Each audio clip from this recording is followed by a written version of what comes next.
joining me for yet another reading of A Boy's Superhero Dream Comes True by Eric B., author of the Night Crusader series. As Michael observed the police had the situation under control, he turned his attention back to Max and his family. Although the four of them were shaken up over the ordeal, Ryan tried as best he could to comfort Teresa, Max, and Michaela. Oddly, Teresa was a bit more shaken up than Max. Michael took notice of this and quickly made his way over to the four of them. He knelt down and wrapped his arms around Teresa and Max. Both squeezed Michael tightly, and he kissed. Teresa was more relieved from her uneasiness every second she was in Michael's arms and felt her distress melting away. As for Max, his delight in watching his superhero friend, quote, battling the bad guys, unquote, superseded any trauma he might have felt during this experience. Both Teresa and Max kissed Michael on his cheeks, and he could see they felt much better. Michael led the family to a nearby seating area and asked the four of them to make themselves comfortable while he ordered sundaes for all five of them, and he paid for them all.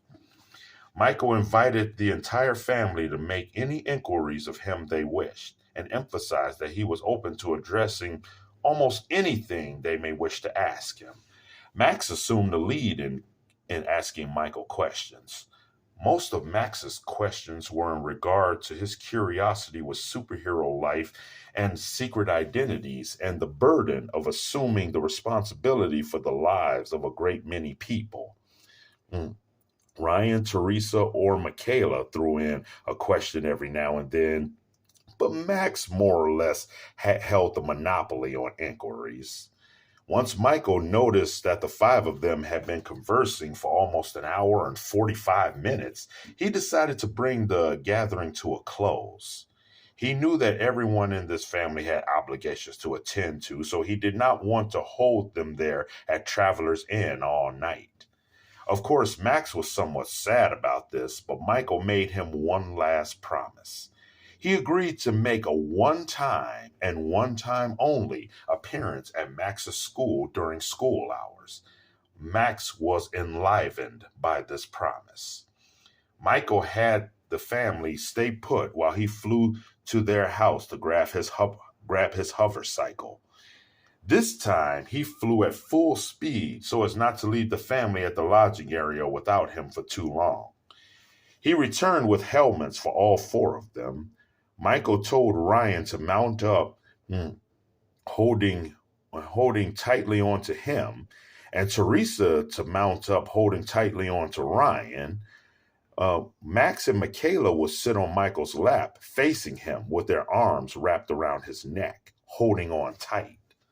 Michael flew the four of them back home, giving them a chance to experience a ride on his hover cycle, which was something else the Night Crusaders were famous for. He dropped them off at home and bid them a fond farewell. As well, he encouraged them to look out for one another and always have hope and faith that good would always prevail over evil. Michael waved goodbye. The family waved goodbye to Michael as he flew away on his hover cycle. Thank you very much for joining us for another reading for A Boy's Superhero Dream Comes True by Eric B., author of the Night Crusader series. Join us for the last portion and one more YouTube video.